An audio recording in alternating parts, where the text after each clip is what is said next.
Welcome to the webinar this morning. I'm really excited because we have so many people signed up, and I'm excited about the work we are getting ready to do. So happy Friday.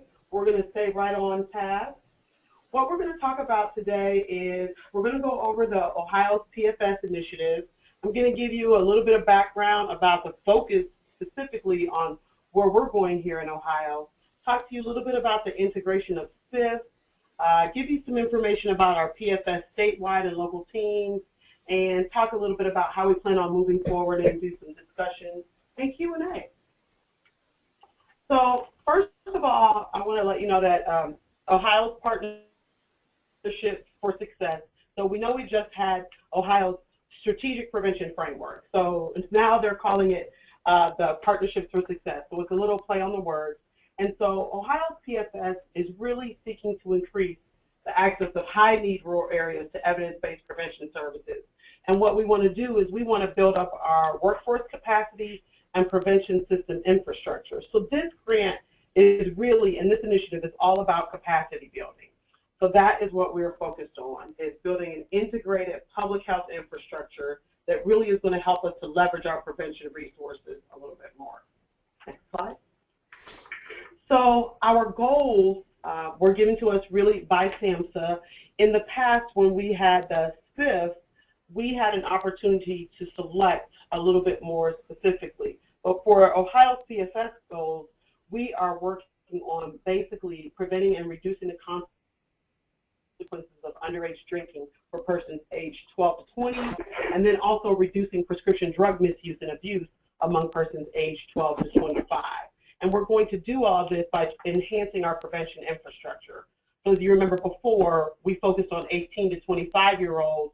So this initiative is going, what I call, sort of back to what we're probably more comfortable with, a lot of the things that we've done in terms of underage drinking and working with youth. For this grant as well, we are focusing on all the rural and Appalachian counties. There's 88 counties in our state, and they are 62, I believe, I think it's 61, 62 that are rural and Appalachian counties. As you can see, the counties shaded in green are considered rural, and the counties shaded in blue are Appalachian. And so for this grant specifically, the only folks that will be eligible to apply for PFS funds must be in these rural and Appalachian counties. That is a big difference. That's something I want to make sure people understand from the start. So if you're in one of the rural and Appalachian counties, then you would be welcome to apply for this grant. And so why are we focusing on rural and Appalachian Ohio? Well, for years now, before we merged even at OHYES and now with Ohio Mental Health and Addiction Services, we've done a ton of work with regards to resource and readiness and assessment conducted at the state and local levels that talk about the importance of working with rural and Appalachian Ohio. Our rural and Appalachian communities have experienced a lot of loss resulting from the 2007 and the 2009 recessions. And as a result of that, some of our prevention infrastructures and our behavioral health infrastructures have just not been able to bounce back. And so we thought that it was really important to focus this grant on just the rural and Appalachian counties within the state of Ohio. So one of the things that we did, a couple of our research folks here, now that we're with OHYES, we have a really great research team.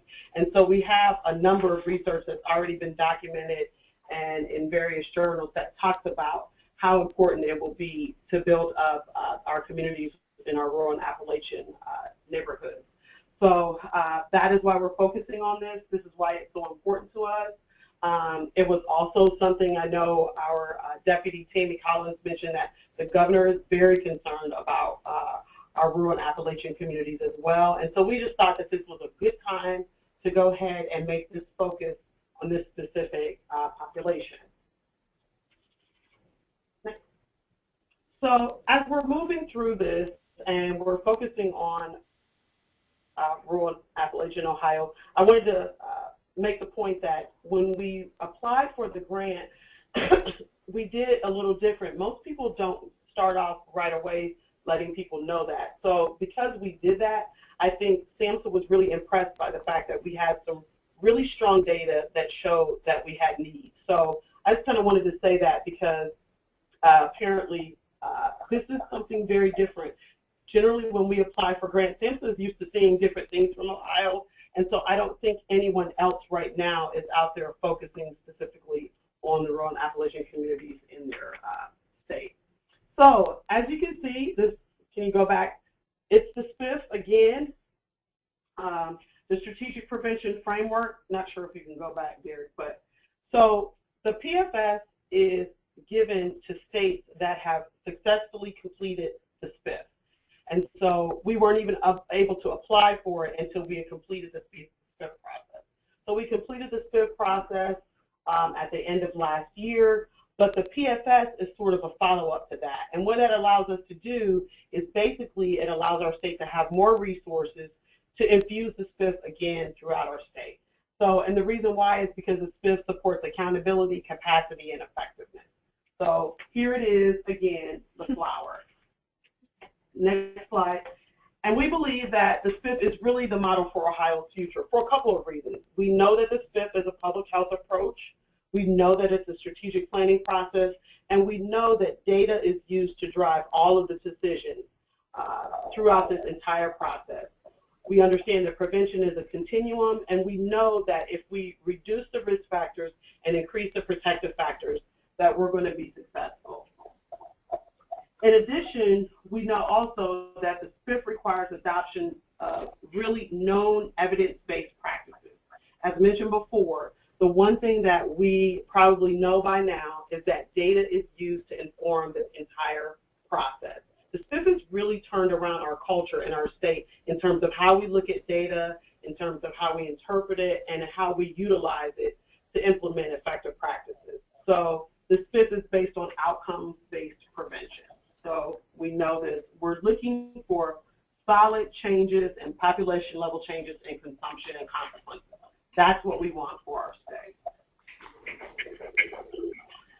So a little bit about how we plan to do this. So in the past, when we had the SPIF, we had what we kind of nicknamed a wraparound team. We had our state folks, which was me, and also consisted of some of the folks that you all know, like Valerie, Leach, and Shemaine, and they were known as regional folks when we were at OHYES. We are not in that same, we don't have those same titles, and things have changed. So you still have a statewide team, but it'll be a lot smaller. So our statewide team for the PFS is going to be myself and Laura Bellison, who's also on the call, and she's going to answer some questions later. Laura is our SEOW coordinator. When we did the SPIF, we worked with Nicholas Mark, and he was our SEOW coordinator. However, Laura is going to work specifically with our PFS, but I also wanted to mention that we have another staff member. We were actually able to garner 2 SEOW and great data people that will be working with us over the next few years in the course of this. So for our statewide team from OHYES, it'll be myself and Laura mostly.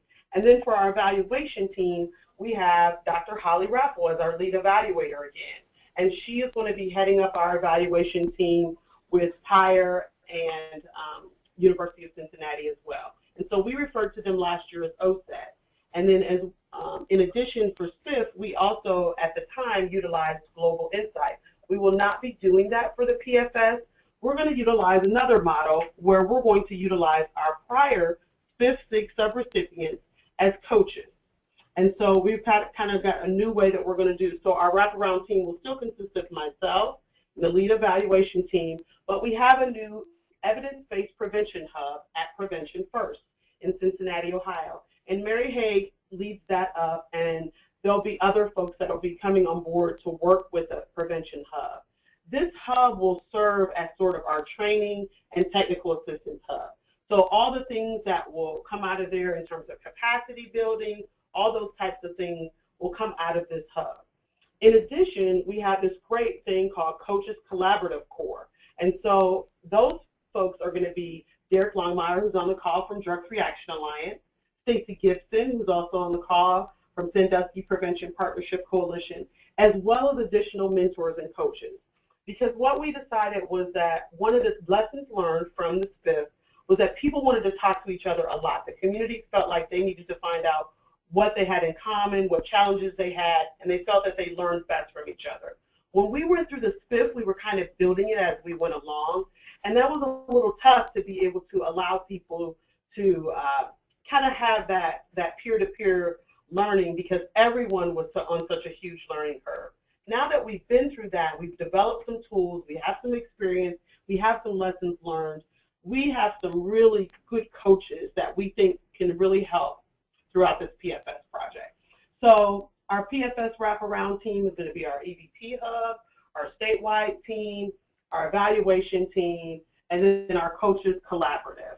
And I know that a number of the coaches are on the call down. I don't want to call out any names because I don't want to forget anybody, but you all will be introduced to them coming up in the future. And so they're really excited to be able to help because they've been through the SPIF. They know the sort of growing pains of it, and so they're really excited to help in terms of moving forward. So I want to say one thing about that's very important before we get to the questions. So a lot of people are asking, okay, so when is the grant coming out? When are we going to apply for, you know, what's the what? So we're doing things very differently. We're going to have an entire year of capacity building for this grant. We feel like it's really important to be able to provide training and workforce development opportunities to our rural and Appalachian communities. So for an entire year, you all won't have to necessarily worry about applying for the grant. You'll be able to attend training, you'll be able to receive coaching, and you'll be able to receive lots of capacity building activities to prepare you for the PFS. We're going to do that for an entire year, and then we're going to begin our needs assessment process, and we're going to begin the entire sort of RFP process. So it's a bit different than anything that we've done before. We always do things a little different. But I think that this sort of year of kind of like training ground, capacity building is really great. When we talked with Samson, our project officers, they were really impressed that we were trying to give a little something to everyone. So I always refer to it as an Oprah plan, when everybody in the Appalachian and rural counties should be able to get something. There's going to be something for everyone. We're really, really wanting to make sure that you have access to good evidence-based prevention practices. And so that's why we're doing things a little bit differently. So as I said, for this first year, there will be lots of training opportunities you'll see that will come up. And what will end up happening was there will be sort of, let's say, certain things that you have to attend in order to apply. So I'm just going to give you an example. So let's say there might be 10 trainings throughout the entire year. You might be required to attend 5 of those and complete some other paperwork in order to apply. So we're going to hold your hand through this process. I don't want anybody to get really overwhelmed right now. That is why it's so important for us to have this wraparound approach and this peer-to-peer modeling approach. So that is our plan, and that is how we plan to move forward in terms of the grant. So that's why you don't see anything right now. You don't see any applications out there right now. What you will start to see is you'll begin to get information about training, capacity building, technical assistance, and even some site visits that we're going to be planning on doing in the next few weeks. So I think this is a good time to take questions. I know I've been talking quite a bit and want to see if anybody has any questions for me right now about anything that I've discussed. And Dawn, the first question is from Allison, and before we ask Allison's question, if you do have a question, please ask or enter your question into the question portion of the GoToWebinar navigation panel. Allison's question is, if we received SPIF-SIG funding for our county in the past, but have now taken our services for a neighboring county, can we still apply PFS funding for that other county? Okay, so I think I understand the question, so let me just say if you received SPIF-SIG funds before and you will not be able to apply for that same county. However, I think what she's saying is if you have a neighboring county, like a number of our rural communities are, so let's say maybe you were Sandusky, and Sandusky got the SPIF before, but there's a neighboring county that's still Seneca, and if it is considered on that list, they, yes, can apply. I believe that's what you're asking. That is how I understand it. Okay, thank you. And that is the only question that we have thus far. If you do have, and Allison says, yes, that was the question. Thank you. Okay, thank you. And if you do have questions, again, feel free to ask the question in the GoToWebinar navigation panel in that question section. And that is the only question that we have thus far. And we will have another stopping point towards the end of the session to answer additional questions as you think about what Donna said, and also questions that might pop up from the second half of the webinar portion. Thank you, Derek. And Holly, do you take it away from here? I do, yes, thank you. So good morning, everyone. My name is Holly Raffel, and I work here at Ohio University's Winovich School of Leadership and Public Affairs, and I had the privilege of serving as the lead evaluator during Ohio's Strategic Prevention Framework State Incentive Grant process and on a number of other programs that we've had here in Ohio, both federally and state level funded. And one thing that is really important for folks to understand is that the traditional evaluation approach of being the kind of expert evaluator who comes in at the end and tells you what you did or what you didn't do is definitely not an approach that we take here in Ohio. We take on more of a developmental and empowerment evaluation approach. We understand that when communities are innovating and they're trying something new, like using the strategic prevention framework or refining existing activities that they're already doing, that the process is almost a lot like remodeling a house while you're living in it. And that can be a messy process. It can be an emotion-laden process. And what I want to assure you is that in this empowerment evaluation approach, the evaluation team becomes, one of a collaborator and a facilitator rather than one of sort of that expert and counselor who's kind of telling you what to do. Our evaluation approach is one of working with communities, not imposing things on communities, doing things for communities, or doing things to communities. So we look at this being a collaborative approach that we help build internal capacity for evaluation within your organization, because we know that is a sustainable model. When we look across all of SAMHSA's initiatives, our project officer really likes how we have this innovative approach, and hopefully it will give a lot of your communities access to evaluation expertise and help meet you where you're at and get you to where you feel that you need to be.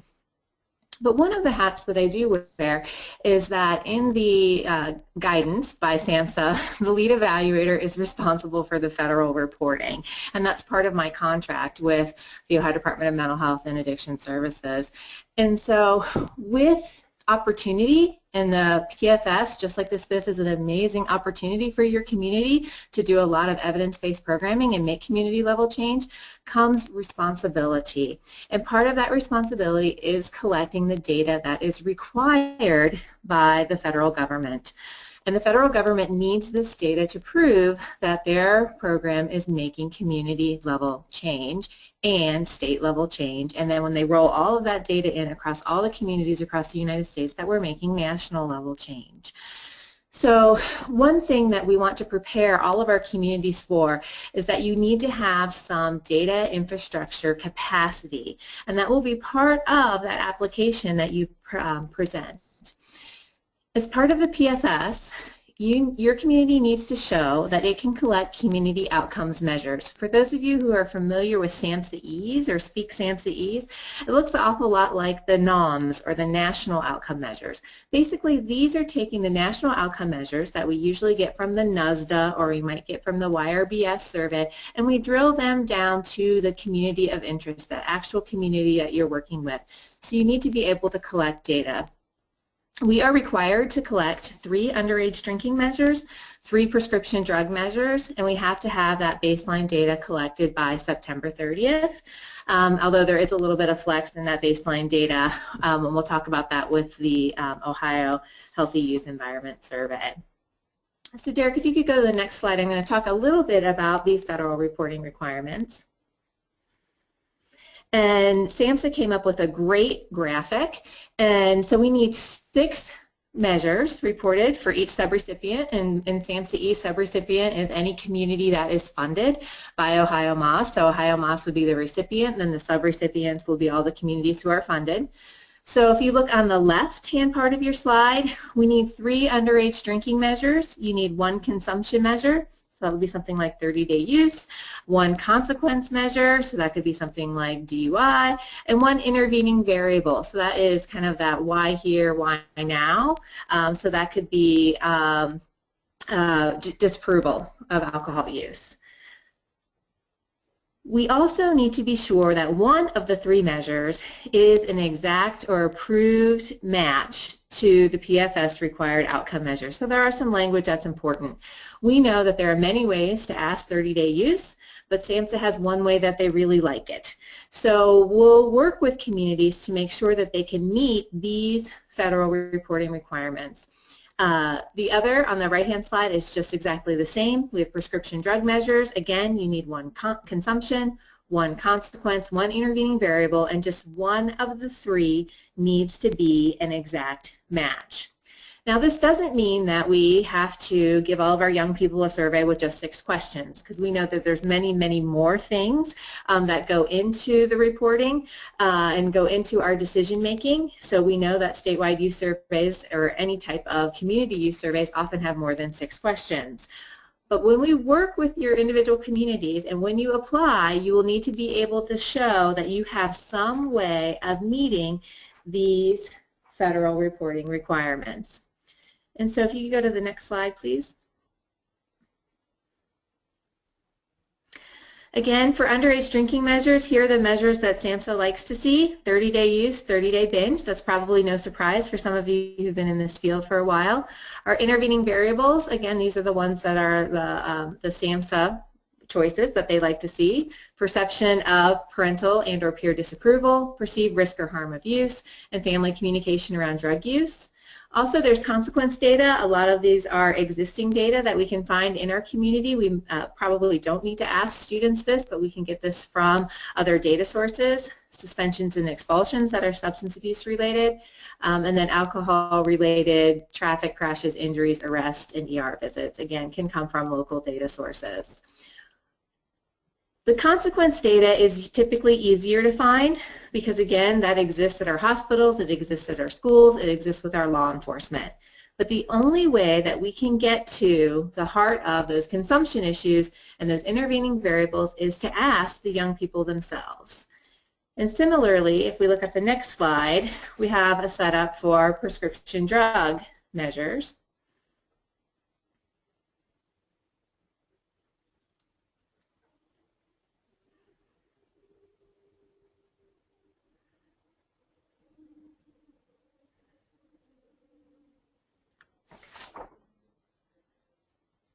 I think you're one, there you go. Oh, 1, perfect, perfect.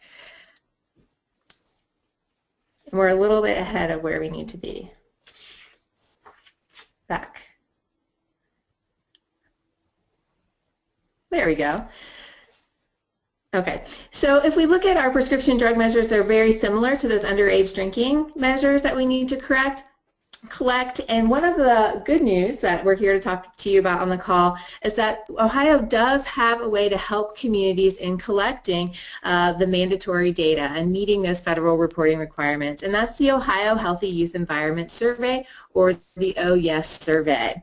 This survey started with the original SIG probably about 10 to 12 years ago, and it kept growing in the need for the SPIF SIG. We said, you know, we're one of the few states who don't collect data from our young people on an annual basis or even at all. So how can we make that happen? We had a small seed grant from SAMHSA. It was about $800,000. It was called the SPIF SPE. It was an infrastructure related grant, and the main priority of this grant was how can we have an organized data collection that's uniform so that we can drill down all of these indicators that we need at the county or community level. And after several years of work, we were lucky that in the mid-biennium budget review, the governor allocated about $6.5 million to prevention, and about $2 million of that went to the OHYES survey.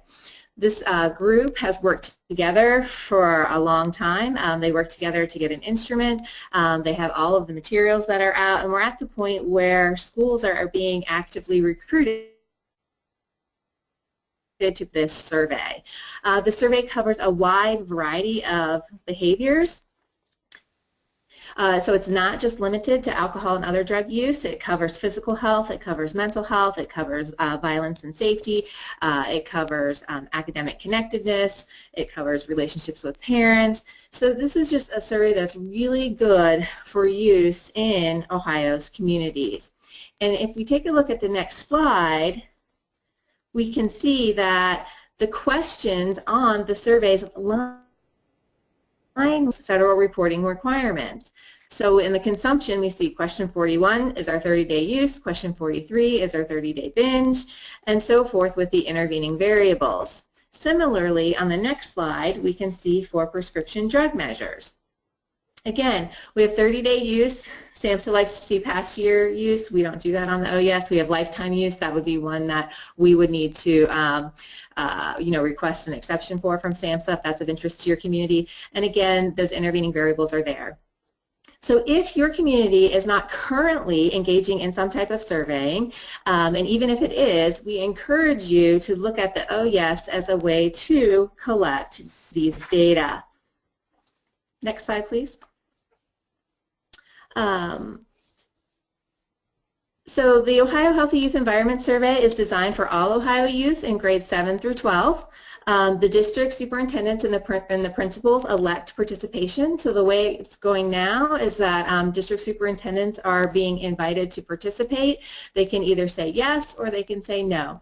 If the superintendents say yes, then they go through the procedure to get the survey rolling with their young people. After a certain cutoff date, if a superintendent has not responded, then an email will be sent to building principals and they can elect to be in. If a district superintendent says no, then the process stops there. So the superintendent is that primary gatekeeper, and that's important information to remember. The survey is done through passive consent, so that means all parents are notified of the survey, and those parents who choose not to have their child participate will let the school know and their child will not participate. The survey is designed as an outcomes measure survey. There's 111 items. There's another version of the survey which has, quote, sensitive questions. Those are questions about sexual behavior and suicide. So that's at 10 items, so that will drop it down to 101. We've tested this survey with young people. Young people have had input into the content of the survey, and it takes about 15 minutes for students to complete it. It is completed through a web-based application, so it can be done on a computer, it can be done on a mobile device, such as a phone or an iPad or things like that. Currently now the vision for the OHYES is that they will be an effort to get extreme buy-in and support, and when I say that is many school districts to buy and support for the survey every 4 years. We know that this is a survey to measure environmental change. We know that when we put environmental strategies in place, it takes a long time for those changes to actually show up in the data, and so that's why the push is to do it every 4 years as a state, so making that concerted effort. However, if you are a PFS-funded community, the federal requirement is annual data collection. So you, as a PFS potentially eligible community, will need to be sure that you can have the OHYES survey or some other type of survey that's going to have an equivalent item year after year be done annually within your community. So you're going to need to have agreements in place with your schools, because the focus is, again, a lot on school-age children here in Ohio, to be sure that we can collect this data. The OHYES survey, more information can be found on the OHYES website, and you have the link to that there. And nothing is secret with the OHYES. It's all public dollars, so everything is made available to the public. The instrument is on the website. There are ways you can become a PFS champion in your community to help encourage schools to participate in this. Again, this is very, very important. If you are considering applying for PFS funding, you have to have a way to collect the community outcomes measures. This is a tremendous opportunity, but we have a responsibility to be good stewards with this public money. This is grant funding that's coming from the federal government. It comes from all of our paychecks. When we see that FICA deduction, it's coming from the paychecks of the people that we see in line at the bank, that we're sitting next to at our children's activities, our neighbors, our relatives who live in the state of Ohio, the people we sit next to when we're at events. This is public money. We need to be good stewards with it, and part of that requirement is collecting the data. And the OHYES is a great way to collect that data within your community. Typically, we have Dr. Trevor Thomas. He is the superintendent at Heath City Schools in Licking County. He talks a lot about promoting the OHYES survey. He's unable to be here with us today due to a family emergency, and so he let us know this morning he couldn't make the call. I'm going to do my best to sort of pinch hit for him, although no one can do it as well as Trevor. Trevor talks a lot about how, as a community member, do I work with my superintendent to get buy-in to the OHYES survey. And he says, the number one way is to figure out how you can get into the superintendent's office to figure out how will this help my district. And, a cold call or an email may not be the best way to do it. It's looking in your community for someone who has access to that superintendent. So you may be kind of the one behind the scenes, but it may be a principal in the district has better access or easier access to get on that superintendent's schedule. So what Trevor encourages folks to do in the community who want to broach this conversation about the OHYES is to figure out who that right person is. Who's that person who you can work with who has buy-in as well to coach along, to maybe come along with you or give you entree to go into the door. When you hear Trevor talk, he talks about the number of emails that he gets, and he has to shuffle through them just like we all do, but at the superintendent level, he has vendors who are trying to sell him things. He's got parents that are really important. He's got teachers who are emailing him. So he's got to file through these, and a community member coming to talk about a survey that they may or may not have a frame won't stick, and it may get kind of put on the back burner, not because it's not important, but because they don't know it's important. So think about who that right person is to get you through the door. When you get there, it's number one thing the superintendent has in their head is, how is this going to help my district? What's in it for me? And so he suggests, hey, this survey is great. It's going to provide you data for your mental health team on how to serve your students. The important thing is that you need real-time data that can inform the current work that you're doing in order to help the students you have, because we know if students are supported in their non-academic life, that they will be successful in their academic life. So it's making that connection between non-academic behaviors and academics, because that's what the superintendent is responsible for, to the State Department of Education. Trevor talks a lot about how trend data is really important, and so looking at data over time. And so when you talk to Trevor as a superintendent, he says, if you're coming in as a potential PFS grantee and you're asking the superintendent not only to do this once, and you're not asking them to do this every 4 years, but you're asking them to do it every year, is kind of speaking to that about how trend data can help you identify issues in your schools that are affecting your children and families that the school can actually deal with and work with in order to move forward and helping to create that nurturing environment for young people. So after how will this help my school, moving forward is how will this help my students? Basically, a superintendent's job is to support families, and so keeping this at the forefront in your discussion is helpful. Meeting mental health impacts student achievement and growth, and having that conversation is really important. And he'll tell you, superintendents are different at a continuum, but right now it's becoming very clear across the state that substance abuse, mental health issues, and even physical health issues, which the OHYES survey covers, are important indicators in academic success. And then it's not only how's this information going to help me know, but how can I use this information? So that third bullet point is something that Trevor always stresses when he is talking to folks about the OHYES survey, is that having this information is going to lead to providing a better response and intervention. So we're going to choose data-driven interventions that are going to help us alleviate those major behavioral concerns that we're having. So we need to know what it is, so kind of using this data as needs assessment to inform the strategies that we choose, because schools have a limited amount of funds, they have a limited amount of time, and they, I mean, resources are not infinite. So making the connection of having the data, but also using the data, and using that data in a timely fashion is really important. So next slide, please. Trevor says that as educators and in being in the educational system, the school often identifies behaviors that they see in students, but they see them as truancy, they see them as discipline issues, they see them as academic failure.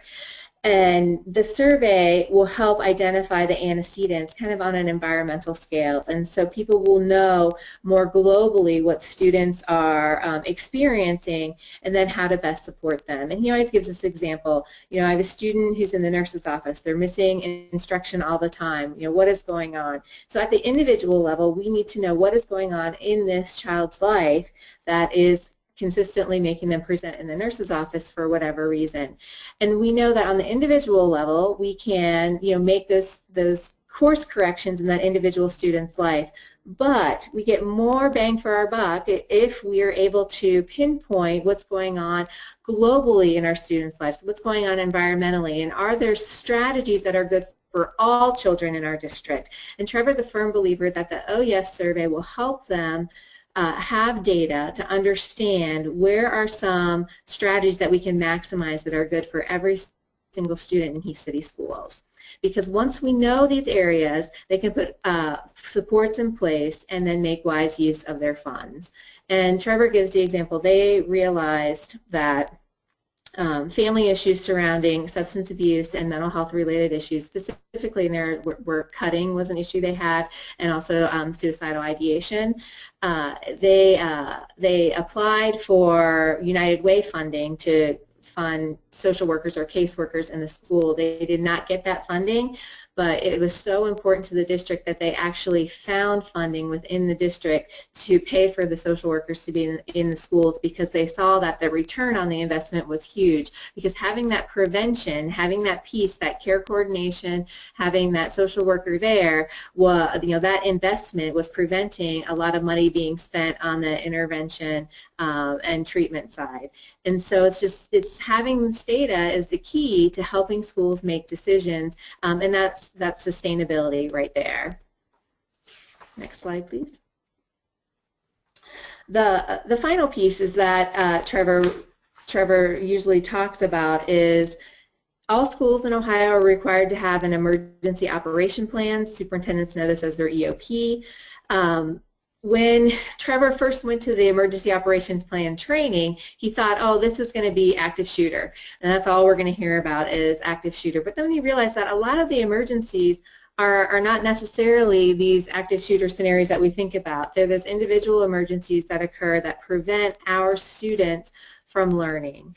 And he talks about times where he's called to help locate a student because they have reported, suicidal ideation or that drug overdose or things like that. And those are all in the emergency operations plan. These plans have to be data-driven, and Trevor's a firm believer that OHYES data is going to be a key part in forming that emergency operation plans and giving them the level of specificity they need to make sure that operations plan is something that's useful for the district. Next slide, please. So Trevor is one of the first superintendents to sign up, and so this is what does the superintendent need to do. When you're there talking to the superintendent, it's really easy. You respond to the OHYES email. It came from Ohio MHAS Director Tracy Plouck. And then communicate with your district administrators, which are usually the principals where the survey is going to be administered. He'll be the first to admit that Heath City Schools is unique, and they're unique because a lot of their district level administrators came from special ed. They also came from background, so they really have a strong value for substance use prevention, mental health promotion, and looking at non-academic behaviors.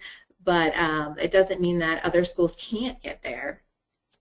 So they have a team who looked at it, decided who they wanted to survey, decided which version they wanted to survey, but it doesn't have to be a team. It can be just a superintendent. Then all they have to do is complete a registration page, and he said, it's a total 10-minute commitment on his part. The hands and feet, the folks who are going to operationalize in this district have a longer commitment to that. His big advice to folks when you are talking to superintendents is know everything that's on the OHYES website backwards and forwards when you go in and have that conversation, and then know where to refer them to if they have questions. One major question that Trevor usually gets is, my community is already doing the Pride survey, or we're doing some other type of survey. Licking County is a county that engages in the Pride survey on a fairly regular basis, and Trevor feels that the OHYES survey gives you a complete picture of health. They are still going to do the Pride, but they are also going to do the OHYES. So we don't see this as a decision, as in we need to do one or the other. Its decision is let's do both of them, and let's get as much data as we can that's useful for our students. Again, the commitment on the students is about 15 minutes. It's a web-based survey, so it allows us to use skip questions that paper surveys don't allow us to do. So, for example, if I say that I've never drank alcohol, I don't get the battery of questions asking me where I get my alcohol and things like that. I don't even see them. So that has really cut down the time of the survey. So again, a minimal commitment by the superintendent, a minimal commitment by the students to do it, and a moderate commitment by those who actually get the survey up and running there. And I'm sure you have plenty of questions about the OHYES, and so I'd like to ask Derek what questions there are, and then hopefully Dr. Belliston can step in as she's the OHYES coordinator at Moss. And if you do have questions, again, please ask them in the questions section of your GoToWebinar navigation panel. And Holly, I've put the questions on the screen, and the first one is actually for Dawn and is specific to what she was talking about with the previous question related to SIG and those who are eligible. So Dawn, would you be able to respond? That question, to reiterate, yes. If a county receives a SIG grant, they will not be eligible. However, as I mentioned before, if they're part of a neighboring county or tri-county area and the other counties that are neighboring are in the rural and Appalachian areas, they will be eligible to apply. Thank you, Dawn. The next question is from Andrea. And her question is, in hearing all of this great information, I'm trying to assess the programmatic capacity I should be considering. What are the anticipated award amounts per agency? And again, that's from Andrea.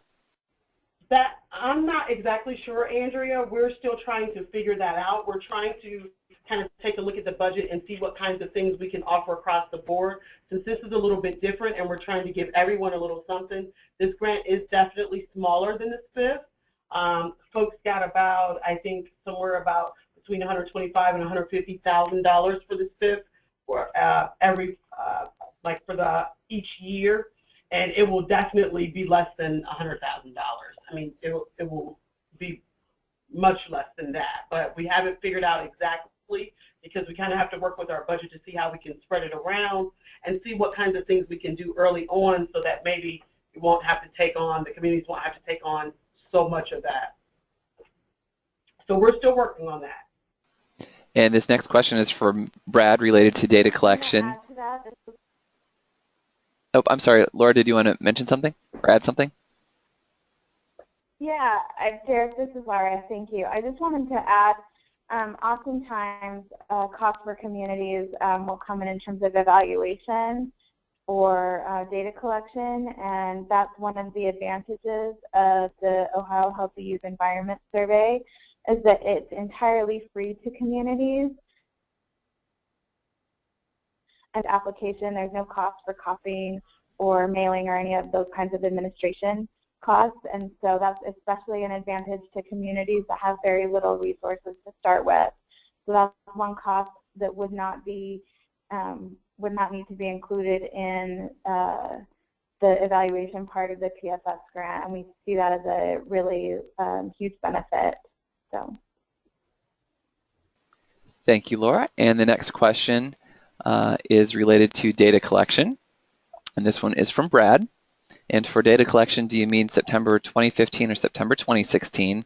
And are you doing a year of capacity building before the funding cycle? And why would you need data by this September? So Holly, could you respond to that question? Yeah, I sure can. And Brad, you're exactly right, and I really appreciate your attention to detail here. If communities were funded already, they would need to have data collected by September 2015. So we're in a unique position here in Ohio. So that's why we do have the wiggle room, and so the data would be collected by September 2016. But the PFS is a data-driven process, so those communities who have data in existence and have data this year to work with during all of the capacity building exercises are going to be more well-positioned to be funded and have that data to work with. Also, having the data, buying into the OHYES now and encouraging folks to do that, that will strengthen your application, because you can say, hey, we already have either the OHYES survey or we do the PRIDE or we have this survey in place, and that will be something that we will continue to collect annually. And so looking at it from just making your case as a community, it's something that would be very helpful to do. And just follow up if that doesn't make sense. And thank you. Let me go to the next question. And this one is from Jamie. And Jamie's question is, what role does ODE play in promoting the survey? Laura, do you want to answer that? Or?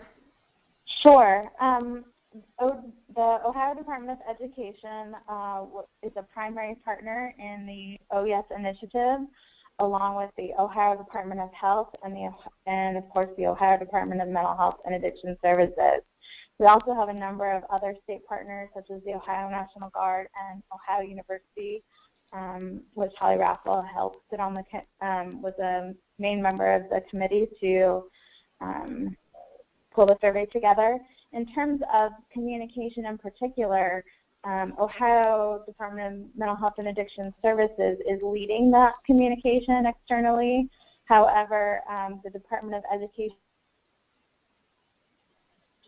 either recently sent out this week or next week in their Ed Connection email newsletter.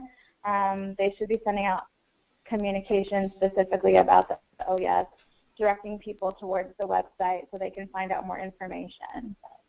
So that's their main method of communication, that if it hasn't gone out this week, it will be going out next. Thanks, Laura. And the next question is from Reggie, and this is Reggie Robinson with the Health Recovery Services. Is there any possibility for an extension of the August date for superintendents to opt into the OHYES survey?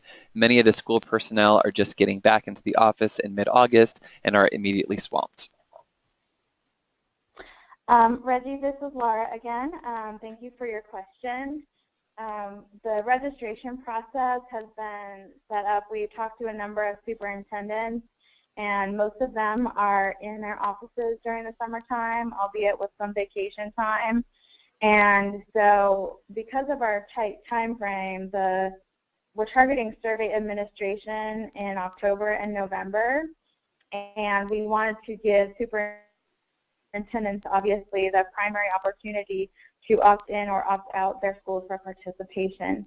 But we also wanted to give schools whose principal and whose superintendents might not feel strongly one way or another, give them the opportunity as well to sign up. And so we felt like having that, we have the August 24th deadline, at which point principals are contacted to sign up. Superintendents can continue to go ahead and sign up their schools at that point, even afterwards, but when the August 24th deadline hits, then the principals will be contacted. So it doesn't cut off superintendent registration, it just then allows principals whose superintendents have not signed up to then participate. So at that point, I don't think a principal could, if a principal wanted to sign up and a superintendent said no, at that point, the principal would still be able to participate. Does that answer your question? Okay, and Reggie, if you have a follow-up question, you could either talk to Laura offline or you could ask it in the question section as well. Moving on to the next question. This is from Midge. What if it is not possible to complete the OHYES survey on the web? Is there a paper version available? There is not a paper version of the survey. The application is available on the internet for completion on the computer, a smartphone, or a tablet. We believe that most schools have some computer access. There's a wide variety of options for schools to administer the survey. They do not have to do it all at once. They don't have to do it at the same day. They can choose which classes. They can choose the classrooms with the computers. They can cycle children through on a number of days. So we hope that flexibility will allow all schools some way to participate. If your school has no computer access whatsoever, please go ahead and contact me and we can brainstorm other alternatives. We're working on some alternative solutions to that. But we're hoping that all schools have some computer access, and with the flexibility, all schools might be able to participate.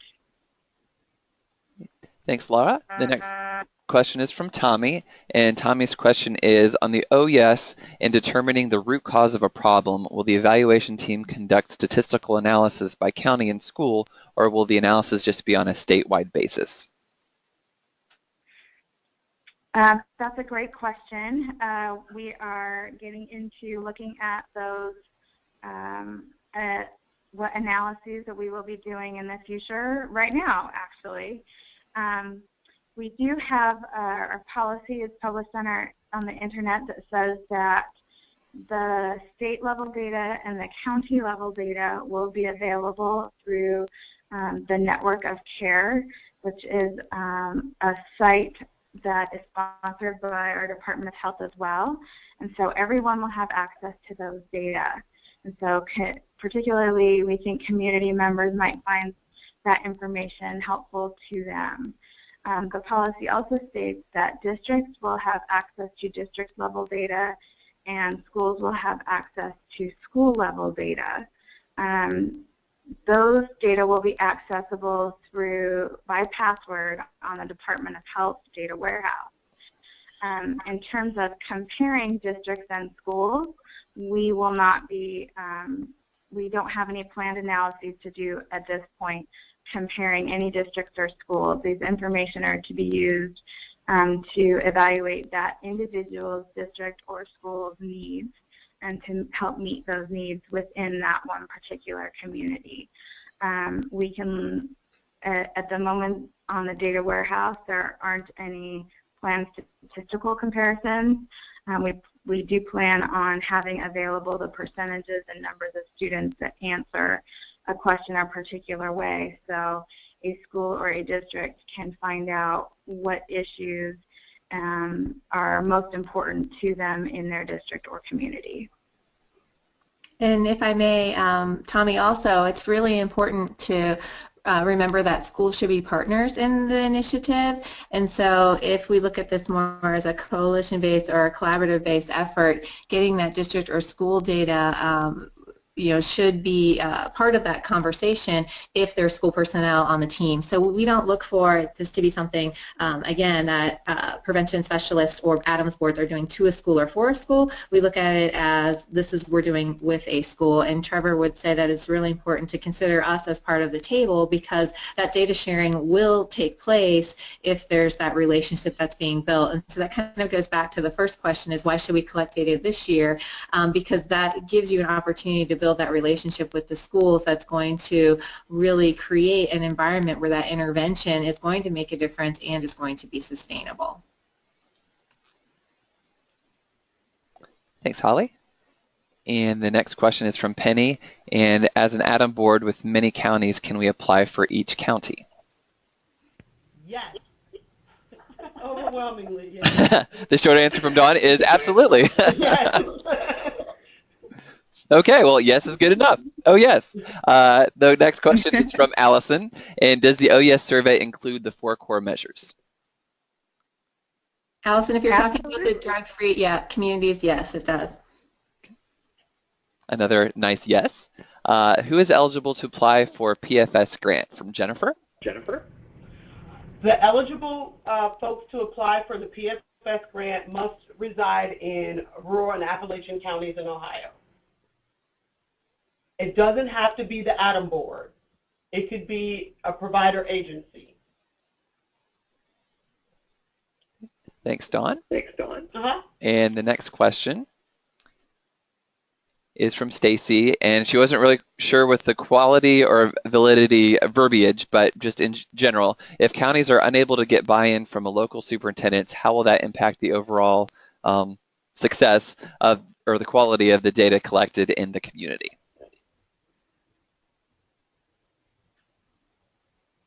I'm not sure if I understand the question. The survey is voluntary for all communities to do, and we know that most counties, for example, have more than one school district in their county. The county level results would only be as good as the as good as the number of districts that participated. But this is not a mandatory survey, it's voluntary, and so the results will be applicable to the actual students that participate. In terms of applying for the PFS grant, I'm not quite sure what the question is. The results will just be applicable to the students that participate and the schools that participate in that county, understanding that not everyone will not participate. And just as a follow-up, maybe to interpret what Stacy's question is, and if Stacy, if you've got another question or can rephrase, that would be helpful. Is there a point where you need to have X amount of students participate to have it statistically reliable or significant for that community?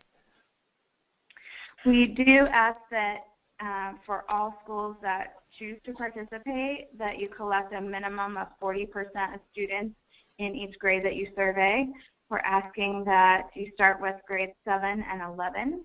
We hope that superintendents choose all grades to participate, but for any grade to participate, you must have a minimum of 40% participation. Thank you. And all of this information is on the OHYES website, and there's several FAQ sheets I know that Laura and her team have created. I know this is a lot of information. We feel like we're just giving you information like from a fire hose instead of from a garden hose. So please be assured that we're here to help. And then there's lots of great handouts available on the website as well. And you can there's no wrong door. You can contact Dawn or Laura or myself or Trevor to get a superintendent's perspective. Any way is the right way to get your answers. And the email and phone number on the website, you reach myself or my colleague Gloria Finley. Thank you. And for the next question is from Laura. And are there any exceptions if superintendents don't register by August 24th?